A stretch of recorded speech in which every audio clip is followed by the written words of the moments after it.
پورے 3 سال بعد سالار مصطفیٰ پاکستان میں قدم رکھ رہا تھا۔ ایئرپورٹ پر آتے ہی ایک دلفریب مسکراہٹ اس کے چہرے پر پھیلی تھی۔ 3 سال لگے تھے اس کو اپنے دل کو یہ سمجھانے کے لیے، اس لیے بنا بتائے ہی وہ پاکستان آیا تھا۔ سب کو سرپرائز کرنا چاہتا تھا اور دیکھنا چاہتا تھا کہ انیسہ اسے اپنے سامنے دیکھ کر کیسے ری ایکٹ کرتی ہے۔ وہ ایک خوبصورت لڑکی تھی۔ سالار کا دل اس کے لیے بڑی بےتابی سے دھڑک رہا تھا۔ جیسے ہی ٹیکسی اس کے بڑے سے بنگلے کے باہر کھڑی ہوئی، اس نے اپنا سامان اتارا، ڈور بیل دی۔ جب چوکیدار نے دیکھا تو اس کے چہرے پر مسکراہٹ پھیل گئی۔ کہنے لگا، صاحب جی آپ آ گئے۔ اس نے دروازہ کھول دیا۔ وہ اپنا سامان ملازم کو پکڑا کر کہنے لگا، اندر لے آؤ، اور خود بڑی جان سے چلتا ہوا وہ اپنے بنگلے میں داخل ہوا۔ جیسے ہی لاؤنج میں آیا تو سب سے پہلی نظر اس کی عارفہ بیگم پر جا کر ٹکی تھی، جو لاؤنج میں کھڑی ملازمہ سے رات کے کھانے کے بارے میں بات کر رہی تھی۔ لیکن جیسے ہی سالار کو دیکھا تو حیران رہ گئیں۔ فوراً سے صوفے سے اٹھ کر تیز قدم چلتی ہوئی کہنے لگی، سالار تم آ گئے، تم نے خبر تک نہیں دی۔ یہ کہتے ہوئے وہ سالار کو اپنے سینے سے لگا کر بھینچ چکی تھی۔ کئی آنسو آنکھوں سے ٹوٹ کر بکھرے تھے۔ بیٹا 3 سال پہلے لڑ کر گیا تھا اور پیچھے پلٹ کر نہیں دیکھا تھا۔ فون پر بھی بڑی مختصر سی بات کرتا تھا۔ آج اسے سامنے دیکھا تو بے تاب سی ہو گئی تھی۔ کچھ ہی دیر میں روحان بھی اپنے کمرے سے باہر نکلا۔ جب اس نے سالار کو دیکھا تو بھیا بھیا کہتا ہوا اس کے پاس آ گیا۔ کہنے لگا، اماں مجھے بھیا سے ملنا ہے، اماں مجھے بھیا سے ملنا ہے۔ روحان یوں تو 22 سال کا تھا، لیکن اس کی عقل آدھی تھی۔ سالار نے اسے اپنے ساتھ لگایا۔ کہنے لگا، بھیا میں نے آپ کو بہت یاد کیا، بہت یاد کیا۔ وہ ہر جملے کو 2 دفعہ دہرانے کا عادی تھا۔ بار بار سالار کا چہرہ چوم رہا تھا، لیکن سالار کی نظریں کسی اور کی متلاشی تھیں۔ وہ پورے لاؤنج کو اپنی نظروں سے دیکھ چکا تھا۔ خود میں اتنی ہمت جتا نہیں پا رہا تھا کہ اپنی والدہ سے یہ پوچھ لیتا کہ انیسہ کہاں ہے۔ کہنے لگا، باقی سب لوگ نظر نہیں آ رہے اماں۔ عارفہ بیگم بے نیازی سے کہنے لگی، یہ باقی کون اس گھر میں میرے اور روحان کے علاوہ رہتا ہے؟ کون ہے؟ بس ہم دونوں ہی تو ہیں، باقی ملازمین ہیں۔ کیا آپ ملازمین سے بھی ملو گے؟ عارفہ بیگم کی بات سن کر وہ کچھ متذبذب سا ہوا تھا، لیکن اس سے پہلے کہ انیسہ کے بارے میں پوچھتا، الفاظ منہ میں ہی کہیں دب کر رہ گئے تھے۔ کہنے لگا، میں کافی تھک چکا ہوں، کچھ دیر آرام کروں گا۔ عارفہ بیگم کہنے لگی، اچھا یہ بتاؤ کھانے میں کیا کھاؤ گے؟ وہ کہنے لگا، اماں آپ جو بنا دیں گی کھا لوں گا، 3 سال سے گھر کے کھانے کو ترسا ہوا ہوں۔ عارفہ بیگم کہنے لگی، آج میں خود جا کر کچن میں تمہارے لیے کھانا بناتی ہوں، تم فریش ہو جاؤ۔ جیسے وہ کمرے میں آیا، پورا کمرہ صاف ستھرا تھا۔ کمرے میں کوئی بھی نہیں تھا، لیکن شاور کی آواز آ رہی تھی۔ اس کا مطلب وہ واش روم میں تھی، نہا رہی تھی، کیونکہ اس کے کپڑے بیڈ پر پڑے ہوئے تھے۔ ایک عجیب سے خیال نے سالار کو مسکرانے پر مجبور کیا تھا۔ وہ وہیں کھڑا رہا۔ کچھ دیر بعد ہی شاور بند ہوا اور واش روم کا دروازہ کھلا، لیکن سامنے انیسہ کو ٹال گاؤن میں دیکھ کر وہ آنکھیں جھپکنا بھول گیا تھا، اور انیسہ کے تو جیسے ہوش و حواسی اڑ کر رہ گئے تھے۔ اس نے تولیہ کچھ یوں باندھ رکھا تھا کہ اس کے کاندھے بے حجاب تھے اور گھٹنوں سے نیچے اس کی ٹانگیں بھی، لیکن سامنے سالار کو دیکھ کر اس کے ہاتھ سے تولیہ چھوٹنے کو تھا، لیکن اسے اپنی آنکھوں پر یقین نہیں آ رہا تھا، اور نہ اس سچویشن کو کیسے ہینڈل کرنا ہے یہ سمجھ آ رہا تھا۔ اور سالار انیسہ کو گوری رنگت اور یوں بے حجاب وجود دیکھ کر پاگل ہونے کو تھا۔ ایک ایک قدم بڑھاتا اس کے قریب آیا، لیکن وہ بری طرح سے گھبرا گئی تھی۔ کہنے لگی، آپ؟ وہ کہنے لگا، ہاں میں۔ کیوں، کیا ہوا؟ کہنے لگی، آپ ایسے کیسے کمرے میں آ سکتے ہیں؟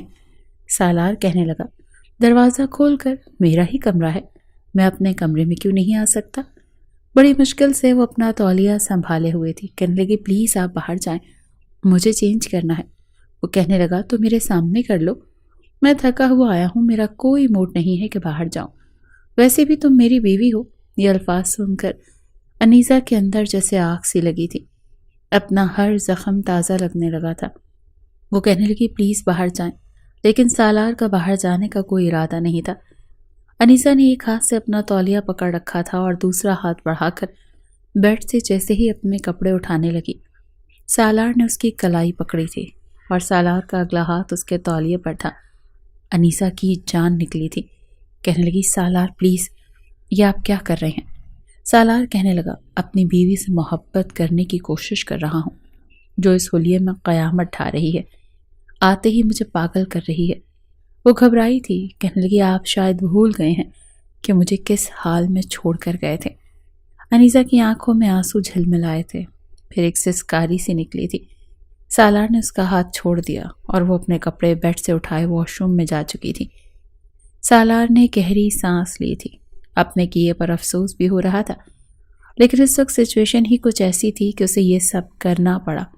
کچھ دیر بعد جب انیسہ واش روم سے باہر آئی تو آنکھیں مترنم سی لگ رہی تھیں کہ وہ رو کر آئی تھی۔ سالار سوچ چکا تھا کہ رات کو اس کی ساری شکایتوں کو دور کر دے گا، اسے اتنی محبت دے کر کہ 3 سال کی ساری کدورت اس کے دل سے نکل جائے گی۔ جیسے ہی واش روم سے باہر آئی سیدھا کمرے سے باہر چلی گئی تھی۔ سالار سفر کی تھکن سے بھی کچھ بے حال ہونے لگا تھا، اسی لیے نہا کر اس نے آرام دہ لباس پہنا اور کچھ دیر کے لیے سو گیا۔ رات کو ڈنر پر ہی وہ باہر آیا تھا، دیکھا تو ٹیبل مختلف قسم کے لوازمات سے بھرا ہوا تھا اور روحان اور عارفہ بیگم بھی ٹیبل پر بیٹھے تھے۔ کہنے لگے آؤ، تمہارا ہی انتظار کر رہے تھے۔ روحان کہنے لگا میں بریانی کھاؤں گا۔ عارفہ بیگم کہنے لگی اچھا میں تمہیں دیتی ہوں۔ انہوں نے روحان کو بریانی کی پلیٹ بھر کر دی تھی۔ تھوڑی سی بریانی سالار نے اپنی پلیٹ میں ڈالی، ساتھ میں ادھر ادھر دیکھنے لگا اور کہنے لگا انیسہ کہاں ہے، کھانا نہیں کھائے گی؟ عارفہ بیگم کہنے لگی اسے چھوڑو، بھوک لگے گی تو کچن میں کھا لے گی، تم کھانا کھاؤ، دیکھو یہ بریانی میں نے خود بنائی ہے اپنے ہاتھ سے۔ وہ کہنے لگا اماں میں اپنے کیے پر بہت شرمندہ ہوں، میں جو کچھ یہاں کر کے گیا تھا مجھے اس پر بہت افسوس ہے، لیکن آپ کے سامنے جو کچھ ہوا تھا اسی لیے میرا رویہ سچویشن کے حساب سے غلط نہیں تھا۔ عارفہ بھی کہنے لگی بات پرانی ہو گئی ہے، بار بار کیوں دہرا رہے ہو تم، کھانا کھاؤ، ہم تو اس بات کو بھول بھی گئے ہیں، جو کچھ ہوا میں جانتی ہوں، تمہارے ساتھ بھی زیادتی ہوئی ہے، لیکن اب جیسا تم چاہو گے ویسا ہی ہوگا۔ تم یہ رشتہ نہیں نبھانا چاہتے تو لعنت بھیجو اس رشتے کو۔ انیسہ کی فکر نہ کرو، وہ ایک کونے میں پڑی رہے گی، اگر تم دوسری شادی کرنا چاہتے ہو تو کر سکتے ہو، مجھے کوئی اعتراض نہیں ہے، بس بیٹا تم اب واپس نہیں جاؤ گے، اپنے کیے پر 3 سال کی سزا میں کاٹ چکی ہوں، سمجھ چکی ہوں کہ کبھی بھی بیٹے کی خواہش کے خلاف نہیں چلنا چاہیے۔ عارفہ بیگم نے اپنے آنسو اپنے دوپٹے کے پلو سے صاف کرتے ہوئے کہا۔ سالار مزید شرمندہ ہوا تھا، کہنے لگا ماں ایسی کوئی بات نہیں ہے، بس میں جذباتی ہو گیا تھا، لیکن اب میں اس رشتے کو قبول کر چکا ہوں۔ یہ سن کر عارفہ بیگم کے ماتھے پر بل پڑے تھے، کہنے لگی نہیں، اب تم اس رشتے کو بھول جاؤ۔ یہ سن کر سالار کا چمچ منہ میں جاتے جاتے رکا تھا، وہ کہنے لگا میں بھول جاؤں؟ اماں آپ کیسی باتیں کر رہی ہیں؟ میں 3 سال میں اپنے آپ کو اس بات پر آمادہ کر چکا ہوں کہ انیسہ میری بیوی ہے، اور سچ پوچھیں تو میں یہ رشتہ اب نبھانا چاہتا ہوں۔ یہ سن کر عارفہ بیگم کے چہرے کی رنگت کچھ اڑ گئی تھی، انہوں نے ماتھے پر بل ڈالے ہوئے کھانا کھایا، سالار سے مزید کوئی بات نہیں کی، اس کی عادت سے بھی واقف تھی کہ ایک بار جو فیصلہ وہ کر لے اسے کبھی نہیں بدلتا۔ کھانا کھانے کے بعد سالار واپس اپنے کمرے میں جا چکا تھا، اسے انیسہ کا انتظار تھا، لیکن یہ انتظار ہی رہ گیا۔ رات کے 1 بجے تک وہ انیسہ کا انتظار کرتا رہا، لیکن وہ کمرے میں نہیں آئی تھی۔ سالار کو اب اس پر غصہ آنے لگا تھا، ایسی بھی کیا ضد تھی؟ سالار کو اپنے کیے پر افسوس ہو چکا تھا اور وہ اس کی تلافی کرنا چاہتا تھا، تو پھر انیسہ کے ساتھ کیا مسئلہ تھا؟ وہ اسے ساری خوشیاں دینے کے لیے تیار تھا، تو پھر کس بات کی اکڑ؟ سالار غصے سے کمرے سے باہر نکلا، پورا لاؤنج اندھیرے میں ڈوبا ہوا تھا۔ اس نے کچن میں دیکھا تو کچن کی لائٹ بھی بند تھی اور کچن خالی تھا، نیچے بس 4 کمرے تھے، ایک سالار کا اور ایک عارفہ بیگم کا، ایک ڈرائنگ روم تھا اور ایک گیسٹ روم۔ روحان کا کمرہ اوپر تھا، بلکہ روحان کے 2 کمرے تھے، ایک وہ جس میں اس کے من پسند کھلونے ہوتے تھے اور وہ ان سے کھیلتا تھا، اور ایک وہ کمرہ جہاں وہ سوتا تھا۔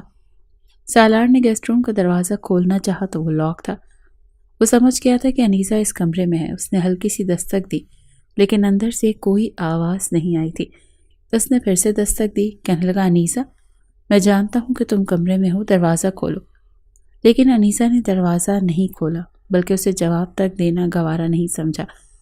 سالار جل کر رہ گیا تھا اور غصے سے اپنے کمرے میں چلا گیا۔ تکیہ درست کیا اور لیٹ گیا، لیکن نیند نہیں آ رہی تھی۔ آنکھیں بند کرتا تھا تو انیسہ کا سراپا اس کے سامنے گھومنے لگتا۔ اس کا تولیے سے لپٹا ہوا وجود اب اس کا دماغ خراب کر رہا تھا۔ بار بار آنکھوں کے سامنے اس کا وہی حلیہ نظر آ رہا تھا، آدھا چھپا ہوا اور آدھا۔ وہ بے چینی سے اٹھ بیٹھا۔ انیسہ پر غصہ آنے لگا۔ وہ اٹھ کر لاؤنج کے باہر چلا گیا۔ چوکیدار، ڈرائیور، ملازمین سبھی اپنے اپنے کمروں میں جا چکے تھے۔ سالار پچھلی جانب سے گیسٹ روم کی بیرونی کھڑکی کے پاس آیا۔ دیکھا تو کھڑکی بند نہیں تھی۔ جیسے ذرا سی کھڑکی کھلی تو اندر سے سسکیوں کی آوازیں آ رہی تھیں۔ اس نے کھڑکی کے اندر آ کر جیسے ہی ہلکا سا پردہ ہٹایا تو اسے لگا جیسے انیسہ بیڈ پر لیٹی رو رہی ہے۔ یقیناً سالار سے خفا تھی، ناراض تھی، لیکن جیسے ہی وہ کود کر اندر آیا تو آواز سے انیسہ اٹھ کر بیٹھ گئی۔ کہنے لگی، کون ہے؟ کون آیا ہے؟ اس نے فوراً سے لائٹ آن کی تو سامنے سالار کو دیکھ کر گھبرائی تھی۔ کہنے لگی، آپ یہاں کیا کر رہے ہیں؟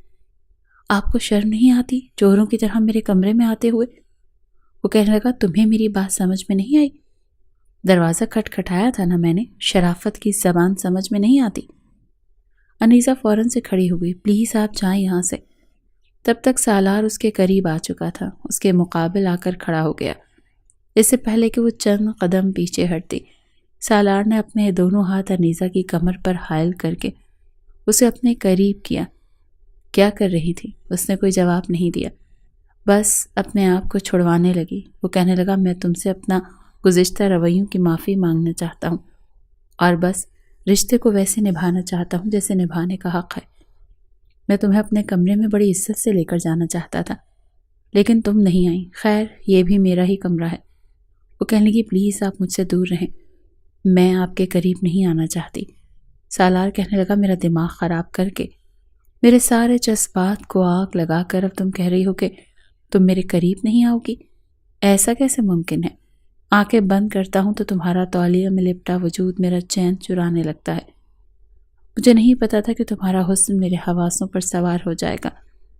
بہت بڑی غلطی کی میں نے، 3 سال ضائع کر دیے۔ مجھے تو چاہیے تھا کہ اسی رات، یہ کہتے ہوئے اس کا لہجہ خمار آلود ہونے لگا تھا، لیکن انیسہ مسلسل اس سے اپنا آپ چھڑوا رہی تھی۔ لیکن سالار کی گرفت بہت مضبوط تھی۔ جب وہ بے بس ہو گئی تو رونے لگی۔ یہ دیکھ کر سالار کا دل کچھ موم ہوا تھا۔ کہنے لگا، کیا بات ہے، رو کیوں رہی ہو؟ کہنے لگی، پلیز مجھ سے دور رہو سالار۔ تو وہ کہنے لگا، بہت نخرے دکھا رہی ہو تم، میں تمہارے مزید نخرے برداشت نہیں کروں گا۔ یہ کہہ کر وہ اسے بیڈ تک لے آیا اور اسے بیڈ پر لٹا دیا۔ اس سے پہلے کہ وہ اٹھتی یا کوئی احتجاج کرتی، سالار نے اسے موقع ہی نہیں دیا تھا۔ وہ خود کو اس پر گرا چکا تھا اور اب اس کے اوپر حاوی ہو چکا تھا۔ وہ کہنے کی، پلیز ایک بار میری بات سن لیں۔ لیکن سالار بے خودی میں آگے بڑھنے لگا تھا۔ اس کے بالوں کو مکمل طور پر کھول چکا تھا، اپنی انگلیوں کو بالوں میں پھنسا چکا تھا۔ اس سے پہلے کہ وہ اپنی بے تابیاں اس پر لٹاتا، وہ بے ہوش ہو چکی تھی۔ اسے بالکل بے سود دیکھ کر سالار کے ہوش اڑے تھے۔ وہ اسے ہلانے جلانے لگا، کہنے لگا، خدا کے لیے اٹھو، تمہیں ہوا کیا ہے؟ میں نے تو تمہارے ساتھ ایسا کچھ بھی نہیں کیا، ابھی تو ایسا کچھ کیا ہی نہیں۔ لیکن انیسہ کو ہوش نہیں آ رہا تھا۔ سالار اس قدر پریشان تھا کہ رات کو ہی اسے گود میں بھر کر لاؤنج سے ہوتا ہوا باہر لے آیا، اپنی گاڑی کی پچھلی سیٹ پر اسے لٹایا اور مین گیٹ کھول کر گاڑی باہر نکالی، پھر دروازہ بند کر کے دوبارہ گاڑی میں بیٹھ کر تیز ڈرائیو کرتا ہوا اسے قریبی ہسپتال لے گیا۔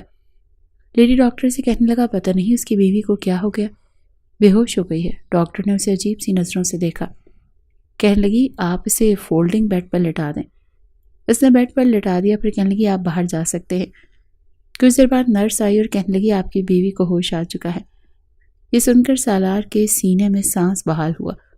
وہ کہنے لگا، کیا میں اپنی بیوی سے مل سکتا ہوں؟ وہ کہنے لگی، جی ہاں ضرور، اور ویسے بھی آپ کو لیڈی ڈاکٹر بھی بلا رہی ہیں، آپ سے بات کرنا چاہتی ہیں۔ سالار جیسے ہی اندر داخل ہوا تو انیسہ ہوش میں تھی، لیکن اس کی آنکھوں سے آنسو بہہ کر تکیے بھگو رہے تھے۔ سامنے لیڈی ڈاکٹر بیٹھی تھی، جو بات ڈاکٹر نے سالار سے کی اس کے ہوش اڑانے کے لیے کافی تھی۔ کہنے لگی، آپ کو ذرا بھی شرم نہیں آتی؟ اپنی بیوی پر آپ نے جس قدر بے رحمی کا مظاہرہ کیا، آپ کی بیوی کے اندر زخم ہو چکے ہیں، اور وہ زخم ایسے ہیں کہ انہیں ٹھیک ہونے میں بہت وقت لگے گا۔ پتہ نہیں آپ مرد بیوی کے قریب آتے ہی جانور کیوں بن جاتے ہیں۔ یہ سن کر سالار کے تو ہوش اڑ گئے تھے۔ وہ تو آج پہلی بار اس کے قریب آیا تھا، پھر زخم۔ سالار کے تو دماغ میں آندھیاں چلنے لگی تھی، دماغ چکرانے لگا تھا۔ ایسا کیسے ممکن تھا؟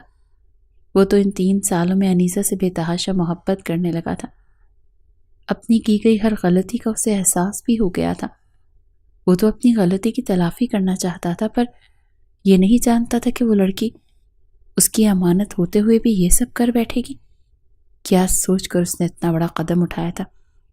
سالار بڑے غصے میں تھا۔ اس نے لیڈی ڈاکٹر کے سامنے کچھ نہیں کہا، اور انیسہ یوں تھی کہ نظریں نہیں ملا پا رہی تھی، سمجھ نہیں پا رہی تھی کہ کیا جواب دے گی، کیونکہ سالار کی آنکھوں میں سوالات کو وہ دیکھ چکی تھی جس کا اس کے پاس کوئی جواب نہیں تھا۔ نہ بہرحال جیسے ہی اسے گاڑی میں لے جا کر بیٹھنے کا کہنے لگا، تبھی سالار کا لہجہ بڑا روکھا تھا۔ انیسہ بے حد پریشان تھی کہ کیا جواب دے گی، لیکن گاڑی میں بھی سالار نے اس سے کوئی بھی سوال نہیں پوچھا تھا۔ سالار کے دماغ میں تو جیسے آندھیاں سی چل رہی تھیں۔ سب کچھ آہستہ آہستہ اسے یاد آنے لگا کہ اس دن کیا ہوا تھا جس واقعے نے اس کی زندگی کو بدل کر رکھ دیا تھا۔ بڑی بے دلی سے سالار مصطفیٰ اپنے کمرے میں داخل ہوا تھا، جہاں انیسہ ڈری سہمی بیٹھی ہوئی تھی۔ اس وقت سالار مصطفیٰ کی آنکھوں میں جیسے خون اترا ہوا تھا۔ وہ سوچ بھی نہیں سکتا تھا کہ اس کے ساتھ ایسا بھی کچھ ہو سکتا ہے۔ وہ بڑے غصے سے کمرے میں داخل ہوا، کمرے کا دروازہ زور سے بند کیا، اتنی زور سے کہ انیسہ کانپ کر رہ گئی۔ کہنے لگا، تم کیا سمجھتی ہو میں تمہارا گھونگھٹ اٹھاؤں گا؟ تمہاری تعریف میں زمین آسمان ایک کر دوں گا، یا پھر تمہیں اپنی محبت سے نواز دوں گا؟ تم ایک انچاہی بیوی بن کر میرے گھر پر آئی ہو، میرے لیے بالکل بھی اہمیت نہیں رکھتی۔ میں تمہاری شکل بھی دیکھنا گوارا نہیں کر سکتا، تمہارے ساتھ بیٹھ کر بات کرنا تو بہت دور کی بات ہے۔ سالار کا بس نہیں چل رہا تھا کہ اس نازک سی لڑکی کا حشر بگاڑ کر رکھ دے۔ وہ تو وہاں شادی اٹینڈ کرنے گیا تھا، اسے کیا خبر تھی کہ کسی اور کی ہونے والی بیوی اس کی بیوی بن جائے گی۔ وہ تو اپنی والدہ کے ساتھ ایک شادی اٹینڈ کرنے گیا تھا۔ عارفہ بیگم کی دور کی کزن کی بیٹی کی شادی تھی، اور اس وقت سالار کو انگلینڈ سے آئے ہوئے چند ماہ ہوئے تھے، اور اسے واپس انگلینڈ بھی جانا تھا، لیکن عارفہ بیگم اسے اپنی کزن کی بیٹی کی شادی پر لے گئیں۔ ایک پسماندہ سا علاقہ تھا جہاں ایک چھوٹے سے گھر کے سامنے ہی کناتیں لگی ہوئی تھیں اور مہمانوں کو بٹھایا جا رہا تھا۔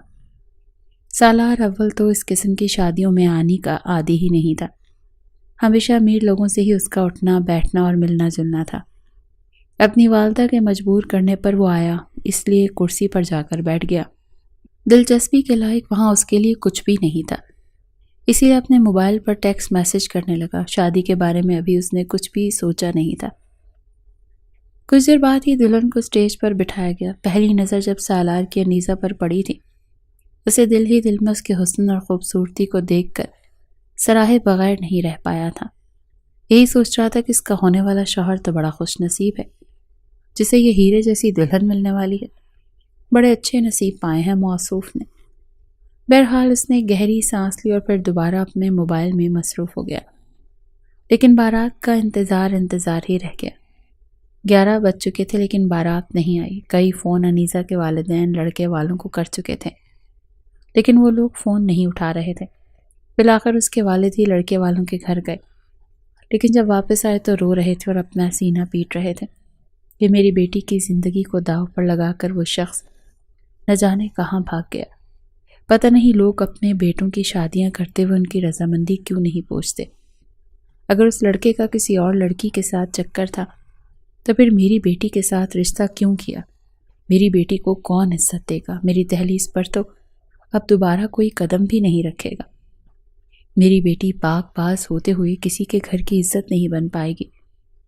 انہیں روتا دیکھ کر سالار کو بھی بہت دکھ ہوا تھا، اور عارفہ بیگم کی آنکھوں سے بھی آنسو بہنے لگے تھے۔ وہ شاید پہلی لڑکی تھی جو دلہن بنی بیٹھی پھوٹ پھوٹ کر رو رہی تھی، اور اس کا باپ شاید پہلا باپ تھا جو ہال میں موجود تمام لڑکوں کے باپوں کے سامنے ہاتھ جوڑ کر کہہ رہا تھا کہ خدا کے لیے میری بیٹی کا نکاح اپنے بیٹے سے کر دو، اسے اپنی عزت بنا لو، اگر آج اس کا نکاح نہیں ہوا تو کبھی نہیں ہوگا، میری بیٹی کی عزت رکھ لو، کوئی ہے جو میری بیٹی کی عزت رکھ لے۔ اسے یوں روتا بلکتا دیکھ کر سالار کو بھی کچھ ہوا تھا، لیکن عارفہ بیگم سے یہ سب برداشت نہیں ہوا اور انہوں نے کہا کہ ہاں میرا بیٹا عزت دے گا، آپ کے نکاح شروع کروائیں۔ یہ سن کر سالار کا حیرت سے برا حال تھا، وہ سوچ بھی نہیں سکتا تھا کہ اس کی ماں اسے بلی کا بکرا بنا کر رکھ دے گی۔ ٹھیک ہے، اسے دکھ تھا کہ لڑکے والے آخری وقت میں مکر گئے اور لڑکی کی زندگی بھی برباد ہونے لگی، اور یہ ایک تکلیف تھی، لیکن اس کا حل یہ تو نہیں تھا کہ اس کی شادی کر دی جاتی۔ وہ عارفہ بیگم کو گھورتا رہ گیا، لیکن عارفہ بیگم نے اس کے اشارے بازیوں کو بھی نہیں سمجھا اور اس کا نکاح انیزہ سے پڑھوا دیا۔ نکاح تو وہ کر چکا تھا، لیکن جیسے ہی گھر میں داخل ہوا غصے سے اس نے طوفان سا کھڑا کر دیا تھا۔ انیزہ تو کھڑی کام کر رہ گئی تھی، وہ کہنے لگا میں اس لڑکی سے ہرگز شادی نہیں نبھاؤں گا، آپ نے زبردستی یہ شادی کروائی ہے، یہ رشتہ میں کبھی نہیں نبھا پاؤں گا، ویسے بھی میری کل کی فلائٹ ہے، میں واپس انگلینڈ چلا جاؤں گا، یہ لڑکی آپ لوگوں کی ذمہ داری ہے، آپ نے کیوں زبردستی میرا نکاح اس سے کروایا؟ عارفہ بیگم اسے سمجھانے لگی۔ ایک ملازمہ سے کہا کہ جاؤ انیزہ کو سالار کے کمرے میں لے جا کر بٹھا دو۔ سالار تو یہ سن کر بفر گیا، کہنے لگا یہ میرے کمرے میں نہیں جائے گی، لیکن ملازمہ تب تک انیزہ کو سالار کے کمرے میں بٹھا کر آ چکی تھی۔ وہ عارفہ بیگم پر چلا رہا تھا کہ میں نے تو اس لڑکی کے دولہا کو نہیں کہا تھا کہ بھاگ جائے تاکہ یہ مصیبت میرے گلے پڑ جائے؟ آپ جانتی ہیں نا کہ میں ابھی شادی کرنا ہی نہیں چاہتا تھا، اور میں شادی کرتا تو اس مڈل کلاس لڑکی سے کبھی بھی نہیں کرتا، مجھے ہائی کلاس اور ہائی سوسائٹی کی لڑکیاں اچھی لگتی ہیں۔ آپ نے کیا سوچ کر میری شادی اس لڑکی سے کی ہے؟ میں اس کے ساتھ کوئی رشتہ نہیں نبھاؤں گا اور میں واپس کبھی نہیں آؤں گا، آپ سمجھی؟ آپ نے اپنے بیٹے کی قربانی دے دی۔ یہ سن کر عارفہ بیگم رونے لگی، اس کی منت سماجت کر کے اس کو زبردستی کمرے میں بھیجا، لیکن وہ انیزہ پر بھی چلا رہا تھا، کہنے لگا زبردستی کی بیوی کو میں بیوی نہیں مانتا، تم ایک انچاہی دلہن ہو جس کے شوہر کے دل میں کبھی جگہ نہیں بنتی، میرے دل میں بھی کبھی نہیں بنے گی۔ یہ کہہ کر اس نے انیزہ کا ہاتھ پکڑا اور اسے نیچے کاؤچ پر دھکا دیا اور کہنے لگا یہ ہے تمہاری اوقات، تم یہاں سوگی، تمہاری اتنی اہمیت نہیں کہ میں تمہیں اپنے بستر پر جگا دوں۔ یہ کہہ کر وہ غصے سے لیٹ گیا۔ انیزہ دبی دبی سسکیوں سے پوری رات روتی رہی۔ سب پتہ نہیں کب اس کی آنکھ کھلی، جب کمرے میں کھٹ پٹ کی آواز سے اس کی آنکھ کھلی تو اس نے دیکھا تو سالار بیگ میں اپنے کپڑے رکھ رہا تھا۔ وہ اٹھ کر بیٹھ گئی، کہنے لگی آپ مجھے کس بات کی سزا دے رہے ہیں؟ میرا تو کوئی قصور نہیں۔ وہ کہنے لگا مجھ سے بات مت کرو، تمہاری وجہ سے یہ سب کچھ ہوا، تمہارے باپ کی عزت کا ٹھیکہ میں نے نہیں لے رکھا تھا، اب میرے نام پر ساری زندگی بیٹھے رہو۔ بہت شوق تھا تمہارے باپ کو تمہاری رخصتی کرنے کا، ہو گئی رخصتی، آ گئی تم میرے گھر، لیکن یاد رکھنا میری قربت سے تمہیں کبھی تسکین حاصل نہیں ہوگی، میں اپنی مرضی سے دوسری شادی کروں گا اور کر کے دکھاؤں گا۔ یہ کہہ کر وہ اپنا بیگ لے کر جا چکا تھا۔ اس نے عارفہ بیگم سے بھی ملنے کی زحمت نہیں کی تھی۔ انگلینڈ آ کر چند مہینے تو اس کا پارا ہائی ہی رہا، لیکن آہستہ آہستہ اس کو اپنی غلطی کا احساس ہونے لگا۔ لیکن جس کمپنی میں وہ کام کرتا تھا وہاں کانٹریکٹ سائن کر چکا تھا، 3 سال سے پہلے وہ پاکستان نہیں جا سکتا تھا، اور ان 3 سالوں میں اس کا غصہ ختم ہو چکا تھا۔ 3 سال سے پہلے وہ پاکستان تو آ نہیں سکتا تھا، بلکہ انیزہ کا من موہنا روپ اب اس کو ستانے لگا تھا، راتوں کو جگانے لگا تھا۔ اچھا لگتا تھا اس کو سوچنا، کیونکہ واقعی وہ بے ضرر تھی، بے قصور تھی۔ غصے میں آ کر اس نے یہ سب کیا تھا۔ جب تک واپسی کا وقت آیا تب تک وہ انیزہ سے محبت کرنے لگا تھا اور اس کے ساتھ ایک خوشحال زندگی گزارنا چاہتا تھا، اپنی غلطی کی تلافی بھی کر رہا تھا، لیکن جو کچھ لیڈی ڈاکٹر نے اس کو بتایا تھا اس کے ہوش اڑانے کے لیے کافی تھا۔ وہ سوچ بھی نہیں سکتا تھا کہ وہ لڑکی اس کے ساتھ اتنا بڑا دھوکہ کرے گی، اس کی بیوی ہوتے ہوئے یہ سب کرے گی۔ اس نے یہ سب کیا، کیسے کیا؟ 3 سال بھی اس لڑکی سے اپنے جذبات سنبھالے نہیں کیے اور اس نے اپنا آپ کسی غیر محرم کے حوالے کر دیا، وہ بھی میری بیوی ہوتے ہوئے۔ یہ باتیں سالار کو اندر ہی اندر جیسے آگ سی لگا گئی تھی۔ وہ غصے سے کمرے میں داخل ہوا اور ایک نظر انیزہ پر ڈالی جو گھٹنوں پر سر رکھ کے پھوٹ پھوٹ کر رو رہی تھی۔ پہلے تو اس کا رونا سالار کو کچھ سمجھ آ رہا تھا، لیکن اب اس کے رونے سے اسے چڑ ہو رہی تھی۔ وہ غصے سے آگے بڑھا اور اگلے ہی پل اسے بازو سے پکڑ کر جھنجھوڑ کر کہنے لگا، کیا ہے یہ سب کچھ؟ بتاؤ مجھے۔ اتنی ہی تمہاری جوانی آگ پھینک رہی تھی کہ یہ بھی بھول گئی کہ تم شادی شدہ ہو؟ صبر نہیں ہو سکا تم سے؟ یہ الفاظ سن کر وہ کانپ چکی تھی۔ ہڑبڑا کر کہنے لگی، میں نے کچھ نہیں کیا، چھوڑیں مجھے۔ آپ کو کوئی حق نہیں پہنچتا مجھ سے یہ سوال کرنے کا۔ سارے کیے کی وجہ آپ خود ہی ہیں۔ اس نے لرزتے ہوئے لبوں سے یہ کہہ کر خود کو چھڑوانا چاہا، مگر وہ چھٹانگ بھر کی لڑکی مضبوط باڈی بلڈر سالار مصطفیٰ کے سامنے بھلا کہاں اپنے آپ کو چھڑوا سکتی تھی۔ اگلے ہی پل وہ اسے بازو سے پکڑ کر اپنے مزید قریب کر کے کہنے لگا، shut up, just shut up. میں نے تو سمجھا تھا کہ تم گاؤں کی ایک چھوئی موئی معصوم سی لڑکی ہوگی۔ ارے ان 3 سالوں میں تم جانتی بھی ہو میں تمہارے لیے کیسے جذبات رکھ چکا تھا۔ میں تمہیں اپنے تصورات میں سوچ کر خود کو بے چین محسوس کرتا تھا۔ مجھے تم سے محبت ہوتی چلی جا رہی تھی، اور یہ محبت اس قدر بڑھ چکی تھی کہ میں نے اوروں کی طرف نظر تک اٹھانا چھوڑ دیا تھا۔ میری زندگی میں اتنی لڑکیاں آئیں، میرے ساتھ کام کرنے والی کولیگز، امپلائیز، مگر تم جانتی ہو میں نے خود کو سنبھال کر رکھا، صرف اور صرف تمہارے لیے۔ میں اپنے سارے جذبات، ساری بے چینیاں، ساری شدتیں تم پر لٹانا چاہتا تھا، کیونکہ تم اس کی اکلوتی وارث تھی۔ مگر تم نے کیا کیا؟ وہ ایک جھٹکے سے اسے چھوڑ چکا تھا اور وہ بیڈ پر جا گری تھی۔ کرب سے سسکیاں اس کے لبوں سے نکلی تھیں۔ ڈاکٹر جو کچھ بول رہی تھی، ابھی تک وہ جملے اس کے ذہن میں گونج رہے تھے۔ دروازہ بند کرنا وہ بھول چکا تھا۔ کمرے سے سسکیوں کی ہلکی ہلکی لڑائی کی آواز آئی تو عارفہ بیگم بھی وہیں پر آ چکی تھی۔ وہ اس وقت پہنچی جب سالار نے اسے بیڈ پر پٹخا تھا۔ اگلے ہی پل عارفہ بیگم کہنے لگی، آئے ہائے، کیا ہو گیا بیٹا؟ کیا کہہ دیا اس لڑکی نے تمہیں؟ سب ٹھیک تو ہے نا؟ اپنی ماں کو وہاں پر دیکھ کر سالار فوراً سے اس سے دور ہٹا تھا۔ کہنے لگا، کچھ نہیں مام، بس آپ جائیں یہاں سے، یہ میرا اور اس کا معاملہ ہے۔ مگر اس کی بات سن کر عارفہ بیگم فوراً آگے بڑھی تھی۔ پہلے ہی وہ سالار مصطفیٰ کی ڈانٹ کھا رہی تھی، اب عارفہ بیگم نے بھی اسے بازو سے پکڑ کر جھنجھوڑنا شروع کر دیا تھا۔ کہنے لگی، کیا کیا ہے تم نے میرے بیٹے کو؟ تمہاری وجہ سے میرا بیٹا مجھ سے 3 سال تک دور رہا۔ میں تو اس وقت کو کوس رہی ہوں جب تم پر رحم کھا کر میں تمہیں اپنے گھر کی بہو بنا کر لے آئی تھی، اور اب جب میرا بیٹا واپس آیا ہے، ابھی ٹھیک سے 2 دن بھی نہیں گزرے کہ پھر سے تم اسے پریشان کر رہی ہو۔ چلو یہاں سے، میں تمہیں اس کمرے میں نہیں رہنے دوں گی۔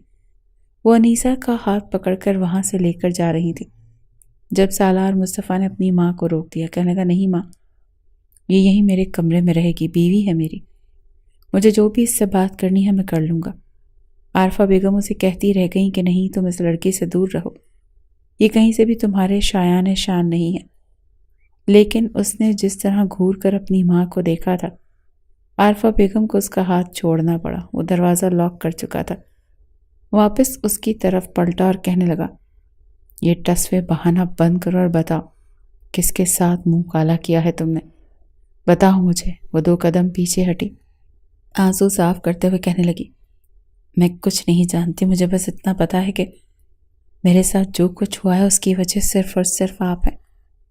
اگر آپ مجھ نئی نویلی دلہن بنا کر چھوڑ کر نہ جاتے تو میرے ساتھ یہ سب کچھ نہ ہوتا۔ اس کی بات کا مطلب نہیں سمجھ رہا تھا، بلکہ الٹا یہ سمجھ رہا تھا کہ شاید یہ لڑکی سچ مچ اپنے جذبات سے بے قابو ہو کر کسی کے ساتھ غلط کر چکی تھی، اور یہ اس کا غصہ اور شک اس کے در پہ ہو گیا کہ اس کے دل میں انیسہ کے لیے نفرت کے جذبات امٹنے لگے۔ غصے سے کہنے لگا کہ بہت شوق تھا تمہیں اپنے شوہر کی امانت میں خیانت کرنے کا، شوہر کی غیر موجودگی میں اپنے عاشقوں کے ساتھ وقت گزارنے کا۔ اب میں تمہیں بتاؤں گا سالار مصطفیٰ بدلہ کیسے لیتا ہے۔ اس نے اپنی شرٹ کے بٹن کھولنا شروع کر دیے۔ جیسے جیسے وہ شرٹ کے بٹن کھول رہا تھا، انیسہ کو اپنی موت اپنے سامنے دکھائی دے رہی تھی۔ وہ ہڑبڑا کر پیچھے ہٹنے لگی کہ نہیں، آپ ایسا نہیں کر سکتے، دور ہٹے مجھ سے، میں پہلے ہی بہت تکلیف سے دو چار ہو چکی ہوں، مجھے مزید اذیت سے دو چار مت کیجیے ورنہ میں شور مچاؤں گی، چلاؤں گی، چیخ چیخ کر میں آپ کی عزت کا جنازہ نکال دوں گی۔ انیزہ کے منہ سے یہ سن کر سالار نے اسی کا دوپٹہ آگے بڑھ کر اس کے گلے سے کھینچا اور وہ گھبرا کر اپنے ہاتھ سینے پر رکھ کر اپنا حسن اس سے چھپانے لگی، مگر وہ اپنی شرٹ کو اتار کر ایک طرف پھینک چکا تھا۔ اسے بنیان میں دیکھ کر وہ اپنے چہرے کو ڈھک چکی تھی، مگر انتہائی خباثت بھری مسکراہٹ چہرے پر سجا کر سالار مصطفیٰ کہنے لگا، کیوں اب شرم آ رہی ہے تمہیں؟ اب بھی میری تعریف ہی کرو نا جیسے اپنے یار کی کرتی ہوگی، یقیناً تمہاری مرضی بھی تو شامل ہوگی نا۔ وہ جان بوجھ کر خود کو بھی اذیت دے رہا تھا اور اس طرح کے الفاظ استعمال کر کے انیسہ کو بھی تکلیف دے رہا تھا، جان بوجھ کر وہ ایسے طنز کر رہا تھا اور وہ روئے جا رہی تھی، رو رو کر کہہ رہی تھی، خدا کا واسطہ آپ کو مجھ سے اس طرح کے الفاظ استعمال مت کیجیے، میں بیوی ہوں آپ کی، ایسا مت کیجیے، میں پہلے ہی بہت تکلیف میں ہوں، آپ نے سنا تھا نا ڈاکٹر نے کیا کہا تھا۔ مگر اس کی روتی ہوئی آواز سن کر اپنی آنکھوں میں ایک چمک لائے اس نے اپنے ایک کان کی کنپٹی کو کھجایا اور پھر اسی کا دوپٹہ اس کے منہ پر باندھنا شروع کر دیا۔ ہاتھ اور منہ باندھنے کے بعد اسے بیڈ پر پٹک چکا تھا۔ اس سے پہلے کہ وہ اپنی اگلی حد پار کرتا دروازہ تھوڑا تھوڑا بجنے لگا، دروازے پر دھڑا دھڑ دستک ہونے لگی، جسے سن کر سالار مصطفیٰ ایک جھٹکے سے اس سے جدا ہوا اور کہنے لگا، کون ہے؟ جاؤ ابھی یہاں سے۔ موم کیا یہ آپ ہیں؟ لیکن کوئی بھی نہیں بول رہا تھا۔ ماتھے پر بل ڈالے جیسے ہی سالار نے دروازہ تھوڑا سا کھولا تو دروازہ کھولنے کی آواز سن کر ایک جھٹکے سے دروازہ پورا کھل چکا تھا اور پھر سالار کے ماتھے پر بل پہلے سے بھی زیادہ گہرے ہو چکے کیونکہ روحان کمرے میں داخل ہو چکا تھا۔ اگلے ہی پل ایک نظر اس نے انیسہ پر ڈالی جو اپنے ہاتھ اور منہ بندھے بیڈ پر بیٹھی رو رہی تھی۔ غصے سے سالار مصطفیٰ کو دیکھ کر کہنے لگا، یہ سب کچھ کیا ہے بھائی؟ آپ اتنی پیاری بھابھی کے ساتھ اس طرح کا سلوک کیسے کر سکتے ہیں؟ آپ کو شرم آنی چاہیے بھائی، آپ کو شرم آنی چاہیے، اتنی پیاری گڑیا جیسی سافٹ انیسہ کے ساتھ آپ ایسا کیسے کر سکتے ہیں؟ اتنی سافٹ پیاری سی بھابھی کو آپ نے باندھا کیوں؟ یہ کہہ کر وہ فوراً انیسہ کی طرف گیا۔ انیسہ نے جیسے ہی اپنی جانب بڑھتے ہوئے روحان کو دیکھا تو فوراً بیڈ پر چڑھتے ہوئے دوسرے کنارے کی طرف لگی تھی، گھٹنوں کے گرد اپنے بازو حل کیے وہ سہم رہی تھی، جو کہ سالار کو تھوڑا عجیب بھی لگا تھا، مگر اس وقت اسے روحان پر بھی غصہ آنے لگا۔ کہنے لگا، روحان تمیز نہیں ہے کیا تمہیں؟ کیا ماما نے تمہیں یہ نہیں سکھایا کہ یوں کسی کے کمرے میں نہیں جاتے؟ وہ فوراً سے کہنے لگا، یہ کسی کا کمرہ نہیں، میری انیسہ کا کمرہ ہے، سمجھے آپ چلے جائیں یہاں سے۔ آپ نے کیوں باندھا اس کو؟ ہاں کیوں باندھا ہے؟ وہ خود آگے بڑھ کر انیسہ کو کھولنا چاہتا تھا، لیکن انیسہ مسلسل خود کو اس سے دور کر رہی تھی۔ سالار اگلے ہی پل آگے بڑھا اور بازو سے پکڑ کر اس نے اپنے کمرے سے روحان کو نکالا تھا۔ روحان کمرے کے باہر گر چکا تھا۔ غصے سے سالار مصطفیٰ کہنے لگا کہ دوبارہ میرے کمرے میں بھٹکتے ہوئے بھی دکھائی مت دینا، سمجھے تم؟ دفع ہو جاؤ یہاں سے، عجیب تماشا ہے۔ وہ دروازہ زور سے بند کر چکا تھا، سارا موڈ تو اس کا ویسے ہی خراب ہو چکا تھا۔ وہ اس لڑکی کو سبق سکھانا چاہتا تھا، مگر نہ جانے کیوں اسے روتا دیکھ کر اسے اس پر رحم آ چکا تھا۔ آگے بڑھ کر جھٹکتے ہوئے اس کے منہ سے کپڑا ہٹایا اور کہنے لگا، میں تمہیں اتنی آسانی سے چھوڑوں گا نہیں، سمجھی تم؟ آج رات تک کا وقت ہے تمہارے پاس، تو مجھے صبح تک اپنے اس عاشق کا نام بتاؤ گی اور میں تمہیں طلاق دے کر خود تمہاری رخصتی اس کے ساتھ کرواؤں گا۔ لیکن اگر تم نے ڈرامے بازیاں جاری رکھی اور اسے بھول کر میرے ساتھ زندگی میں آگے نہ بڑھی تو پھر دیکھنا میں تمہارا حشر کیا کرتا ہوں۔ یہ کہہ کر وہ اسے بیڈ سے اٹھنے کا کہہ کر جا چکا تھا۔ وہ ایک جانب کو صوفے پر بیٹھ کر روتی ہوئی ساری رات گزار چکی تھی۔ کیسے بتاتی، کن الفاظ میں بتاتی، مسلسل آنسو تھے جو اس کی آنکھوں سے نکل رہے تھے۔ وہ روتے ہوئے وہ صوفے پر ہی نیم دراز ہو گئی۔ اگلی صبح جب سالار مصطفیٰ کی آنکھ کھلی تو وہ گہری نیند میں سو رہی تھی۔ انیسہ کو دیکھ کر اس کے ماتھے پر بل پڑ چکے تھے۔ کتنی معصوم دکھتی تھی، مگر اندر سے اتنی ہی بے قابو لڑکی تھی۔ کون جانتا تھا کہ اس معصوم چہرے کے پیچھے کیسی لڑکی موجود ہے۔ کچھ عرصے کے لیے اپنے شوہر کا انتظار تک نہیں کر پائی تھی۔ یہ کہہ کر وہ سیدھا واش روم میں گیا تھا۔ آج وقت سے پہلے ہی اس کی آنکھ کھل چکی تھی۔ شاید ساری رات ہی وہ سویا نہیں تھا۔ فریش ہونے کے بعد وہ کمرے سے باہر نکلا تو ابھی تک عارفہ بیگم سو رہی تھی، مگر کچن میں کھٹر پھٹر کی آواز اس کے کان کھڑے ہو گئے۔ وہ باہر جاگنگ کے لیے جا رہا تھا۔ آواز سن کر رکا، دھیرے دھیرے بغیر چاپ پیدا کیے کچن کی طرف آنے لگا۔ وہ دیوار کی اوٹ لیے ذرا دوری پر کھڑا تھا جب اندر سے ملازمہ کی آواز آ رہی تھی۔ ارے چھوٹے صاحب، یہ کیا کر رہے ہیں آپ؟ اگر بی بی جی نے دیکھ لیا نا تو آپ کو تو کچھ نہیں کہیں گی، لیکن مجھے بہت ماریں گی، وہ بھی مرغا بنا کر۔ ملازمہ بھی ہنس کر اس سے بات کر رہی تھی، لیکن تبھی جو آواز کچن میں گونجی، سالار کے تو ہوش ٹھکانے آ چکے تھے۔ تھوڑی بہت جو نیند اس کی آنکھوں میں تھی وہ ساری اڑن چھو ہو چکی تھی۔ سالار سانس بھی یہ سوچ کر روک چکا تھا کہ کہیں اگلے جملے وہ سننے سے رہ نہ جائے۔ روحان کہنے لگا، ارے کچھ نہیں ہوتا، کوئی تمہیں کچھ نہیں کہتا، سمجھ آئی؟ کوئی تمہیں کچھ نہیں کہے گا، میں ہوں نا، بس میری بات مانتی رہو، بدلے میں جو کہو گی میں کرتا جاؤں گا۔ روحان کی آواز کپ کپا رہی تھی، اس کا لہجہ خمار آلود تھا۔ ایسے لگ رہا تھا جیسے وہ کسی سرشاری میں ڈوبا ہوا یا پھر نشے میں ہے۔ تھوڑا سا آگے بڑھ کر جب سالار نے اندر کا منظر دیکھا تو اسے اپنی آنکھوں پر یقین نہ آیا۔ ملازمہ جس کی عمر 25-26 سال تھی وہ اس وقت ناشتہ بنا رہی تھی، اور وہیں روحان اسے اپنی باہوں میں بھرے اپنا سر اس کے کاندھے پر رکھا ہوا بے باک گستاخیاں کر رہا تھا۔ سالار فوراً وہاں سے پیچھے ہٹ گیا۔ روحان اس طرح کی حرکتیں تو 21-22 سال کا ہو کر بھی اپنے بچپنے میں تھا، پھر یہ سب کچھ کیسے؟ شاید سالار یہ بھول چکا تھا کہ بھلے ہی اس کا ذہن بچہ تھا، لیکن وہ جسمانی طور پر بھرپور جوان ہو چکا تھا۔ اس کے اندر بھی وہی خواہشات جو کہ اس عمر کے لڑکوں کی ہوتی ہیں، بس اچھے برے کی تمیز اس میں نہیں آئی تھی۔ اسی لیے جو کچھ فلموں اور ٹی وی ڈراموں میں دیکھتا تھا وہی سب کچھ یہاں پر وہ کر رہا تھا، اور وہ ملازمہ بھی اس کا بھرپور فائدہ اٹھا رہی تھی۔ کہنے لگی، روحان بابا، آپ کو پتا ہے مجھے نا 5000 روپے چاہیے۔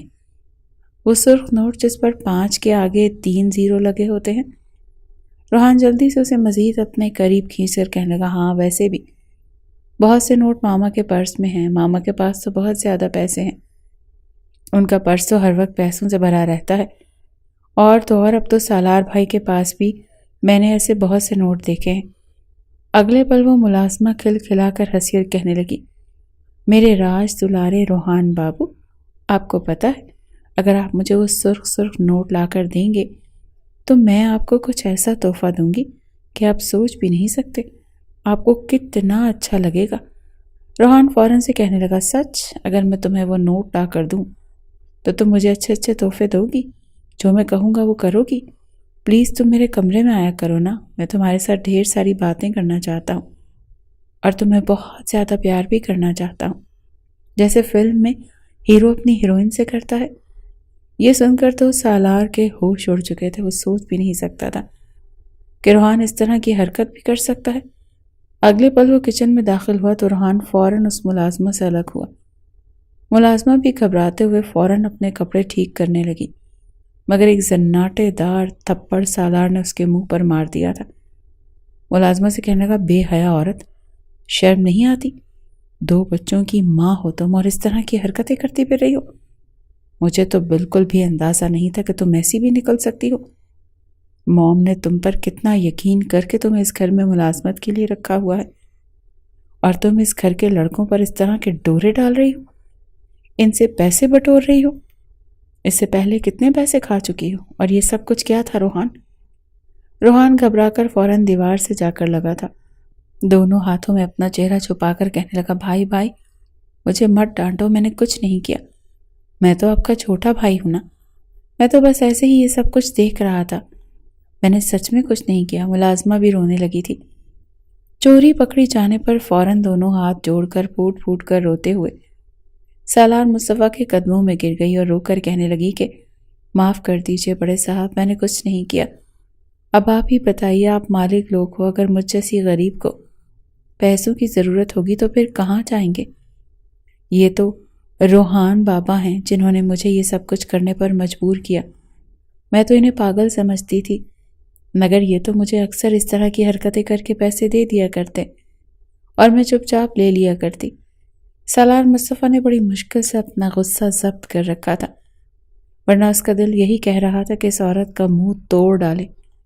کہنے لگا، دفع ہو جاؤ یہاں سے اور دوبارہ مجھے اس گھر میں دکھائی مت دینا۔ وہ فوراً وہاں سے بھاگ نکلی تھی۔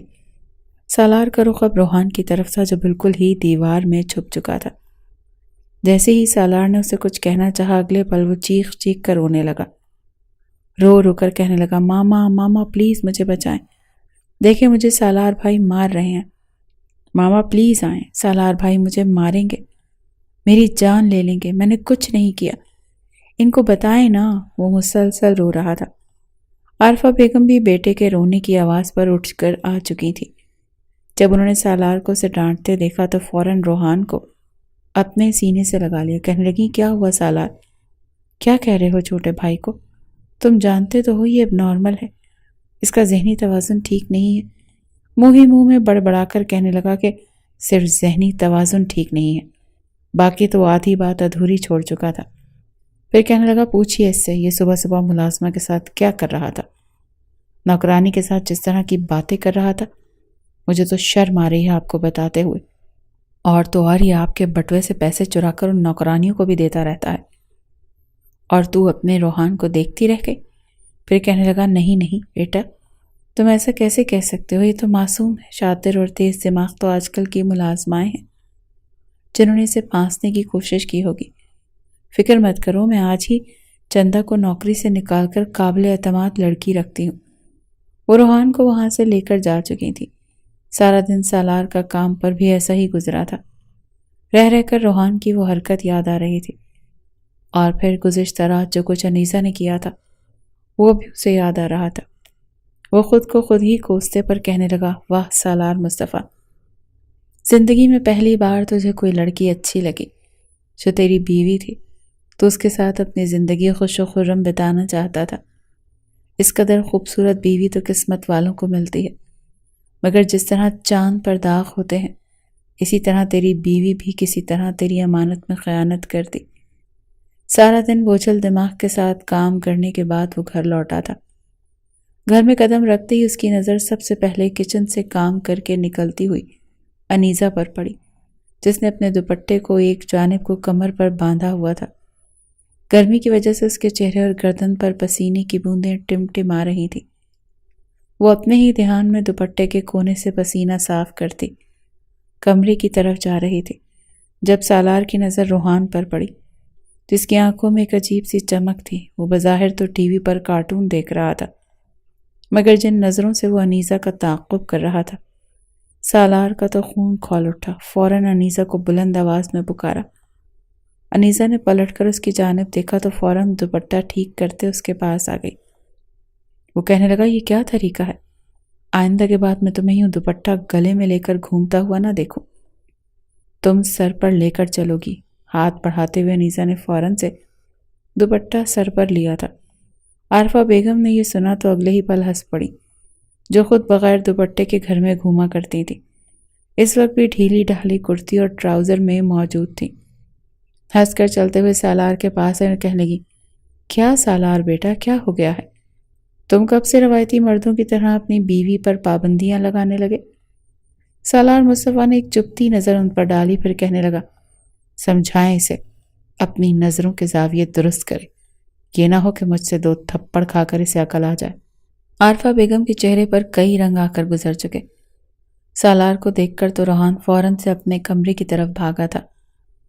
وہ وہیں لاؤنج میں بیٹھ کر کچھ دیر عارفہ بیگم سے بات کرتا رہا۔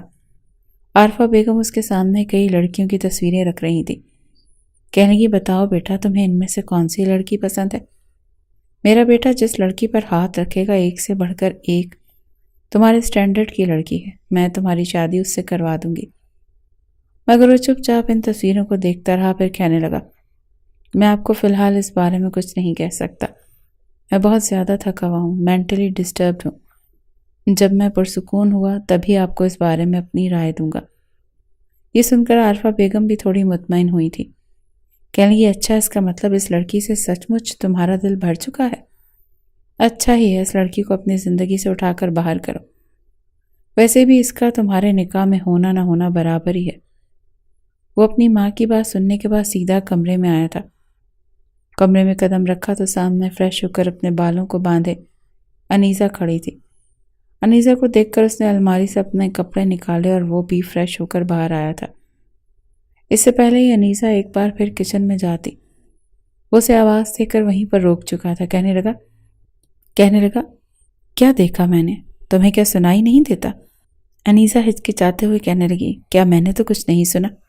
وہ دونوں ہاتھ سینے پر باندھ کر کہنے لگا میں نے تمہیں کہا تھا کہ تم مجھے اپنے اس عاشق کا نام بتاؤ گی جس نے میری غیر موجودگی میں تمہیں تسکین کے لمحات سے نوازا ہے۔ وہ فوراً نظریں پھیر چکی تھی، پھر کہنے لگی میں بار بار آپ کو کہہ رہی ہوں کہ میرے ساتھ اس لہجے میں بات مت کریں، اتنا ہی بولیں جتنا بعد میں آپ ہضم بھی کر سکیں۔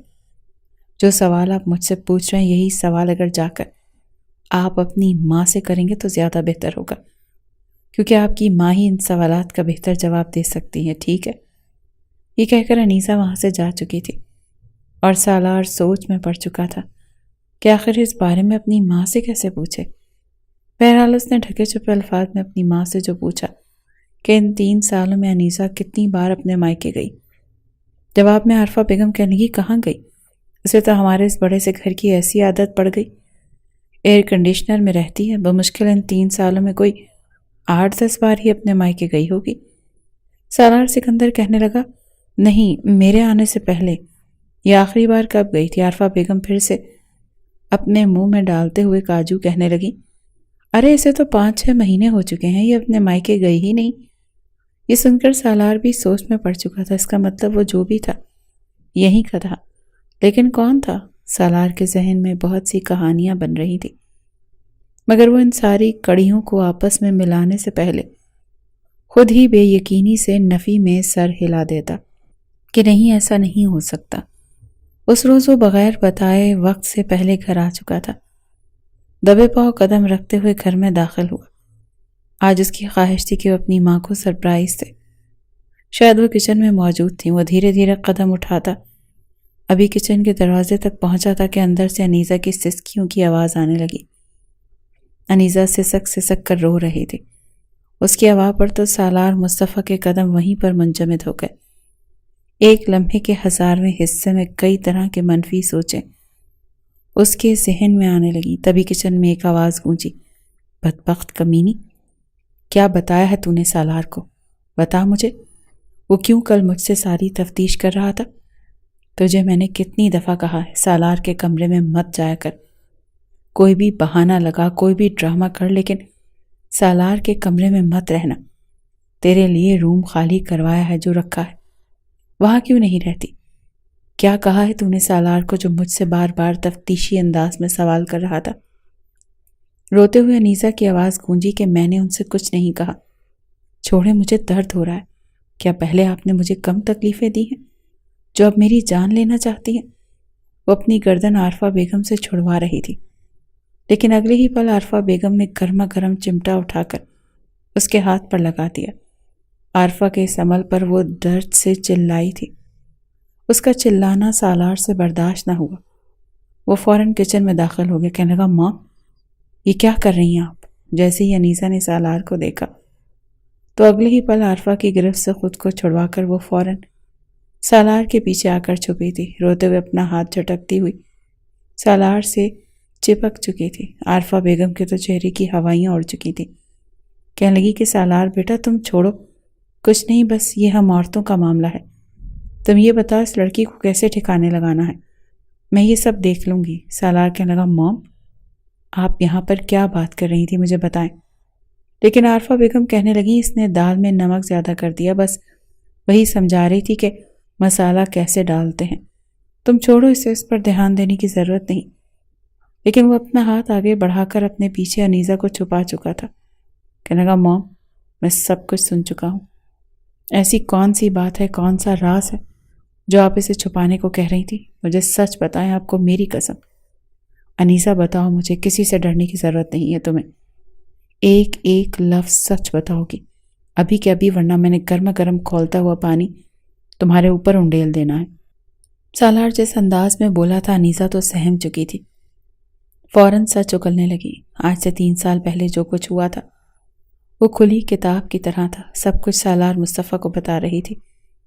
روتے ہوئے کہنے لگی، آپ نے مجھے چھوڑ کر جا چکے تھے اور میں آپ کے کمرے میں پھوٹ پھوٹ کر رو رہی تھی۔ یوں ہی نیم دراز بیٹھی تھی جب کمرے میں ایک دم سے اندھیرا چھا گیا اور پھر کمرے میں کسی کی موجودگی کا احساس ہوا۔ مجھے لگا شاید آپ آ چکے ہیں، لیکن میری غلط فہمی تھی۔ کمرے میں کوئی آیا تھا جس نے دھیرے دھیرے میرے قریب آ کر میرے ساتھ کچھ غلط کرنا شروع کر دیا۔ انیسا روتے ہوئے بتا رہی تھی، اس رات موقع پا کر روحان اپنی بھابھی کے کمرے میں داخل ہو چکا تھا۔ اس نے کچھ دیر پہلے اکیلے کمرے میں بیٹھ کر ایک فلم دیکھی تھی جس میں دولہا دلہن شادی کے روز جو کچھ کر رہے تھے وہ سب کچھ دیکھ چکا تھا۔ خود ہی بیٹھ کر سوچتے ہوئے کہنے لگا کہ بھائی تو نئی نویلی دلہن کو چھوڑ کر چلے گئے، اب بھابھی کے ساتھ مجھے ہی یہ سب کچھ کرنا پڑے گا۔ یہ کہہ کر وہ سیدھا اپنی بھابھی کے کمرے میں گیا تھا۔ کمرے میں اندھیرا کر کے اس نے زبردستی اس کے ساتھ شراکت کی تھی۔ پہلے تو انیسا یہ سمجھی کہ شاید سالار اس کے ساتھ موجود ہے، لیکن اگلی صبح جب اس کی آنکھ کھلی تو اپنے برابر میں روحان کو لیٹا دیکھ وہ چلائی تھی۔ چلا کر سالار کو آوازیں دینے لگی۔ شور کی آواز سن کر عارفہ بیگم کمرے میں آئی تھی۔ جب روحان کو یوں لیٹے ہوئے دیکھا اور روحان نے روتے ہوئے سب کچھ اپنے منہ سے خود بولا تو عارفہ بیگم کے تو ہوش اڑ چکے تھے۔ الٹا انیسا کو ہی ڈانٹنے لگی کہ چپ کر، کیا تماشا لگا رہی ہے؟ عزت کا جنازہ نکالے گی کیا؟ جو کچھ ہوا اب سو ہوا، خبردار جو تم نے کسی کو بھی بتانے کی کوشش کی، ورنہ چٹھیا سے پکڑ کر تمہیں گھر سے باہر نکال دوں گی، بھیک مانگنے کے قابل بھی نہیں رہے گی۔ تو اپنے گاؤں سے کوسوں دور، اسے تو واپس جانے کے راستے بھی نہیں معلوم تھے۔ ڈری سہمی مجبور وہ اسی گھر میں رہنے لگی تھی۔ روحان سے خود کو بچانے کی بہت کوشش کرتی، لیکن پھر بھی موقع پا کر وہ اس کی عزت کی دھجیاں اڑا دیتا، اور ان سب میں عارفہ بیگم اس کا پورا ساتھ دیتی تھی، کیونکہ انہیں یہ امید تھی کہ سالار اس لڑکی کو کبھی بھی نہیں اپنائے گا۔ یوں ان کے لاڈلے بیٹے کی تو یہ لڑکی کسی کام آئی۔ انیسا نے روتے ہوئے سب کچھ بتایا تو عارفہ بیگم نظریں چرا چکی تھی۔ سالار کا تو بس نہیں چل رہا تھا کہ پورے گھر کو تباہ کر کے رکھ دے۔ اسے اس وقت انیسا پر ترس آیا جس پر وحشت اور درندگی کا مظاہرہ اس کے چھوٹے بھائی روحان نے کیا تھا۔ روحان اس کا سگا بھائی نہیں تھا، بلکہ مرحوم چچا کی اولاد تھی جن کی بیوی انہیں چھوڑ کر بھاگ چکی تھی۔ خود وہ یہ صدمہ برداشت نہ کر پائے اور اس دنیا سے چل بسے۔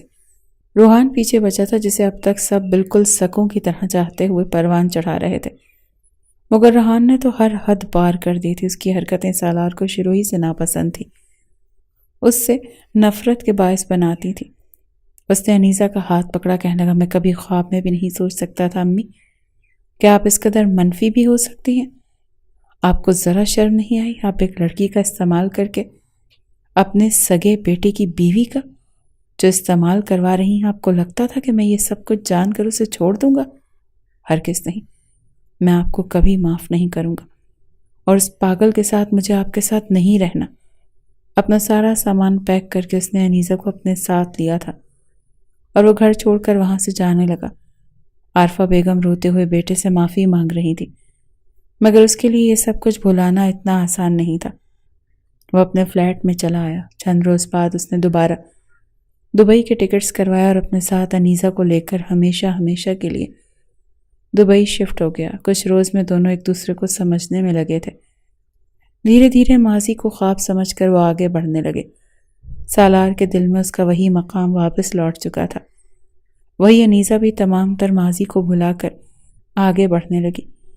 اس شام جب سالار آفس سے گھر آنے لگا تو بڑے شوخ انداز میں اس نے انیسا کو میسج کیا تھا کہ مائی ڈیئر سویٹ وائف، آج سرخ سوٹ میں تیار رہنا، میں آج رات تمہارے ساتھ محبت کی نماز گزارنا چاہتا ہوں۔ یہ سن کر وہ بھی شرما سی گئی تھی۔ یہ کہہ کر کال بند کر چکی تھی کہ جلدی آئیے گا، میں بھی بڑی بے صبری سے آپ کا انتظار کر رہی ہوں۔ یہ سن کر تو اس کا بس نہیں چل رہا تھا کہ وہ اڑتا ہوا اس تک پہنچ جائے۔ سالار نے جس وقت اپنے گھر میں قدم رکھا تو سامنے اس کی بیوی انیسا جس قدر بے باک انداز میں اس کا استقبال کرتی ہوئی ملی تھی، ساری تھکاوٹ اس کی منٹوں میں ختم ہو چکی تھی۔ آگے بڑھ کر اس نے اپنی بیوی کو باہوں میں بھرا تھا اور اپنی شدتیں لٹاتے اسے اپنے کمرے کی طرف لے جانے لگا، اور اس کے بعد کمرے میں ان کی محبت بھری آوازیں گونج کر ماحول کو مزید خوبصورت بنا چکی تھیں۔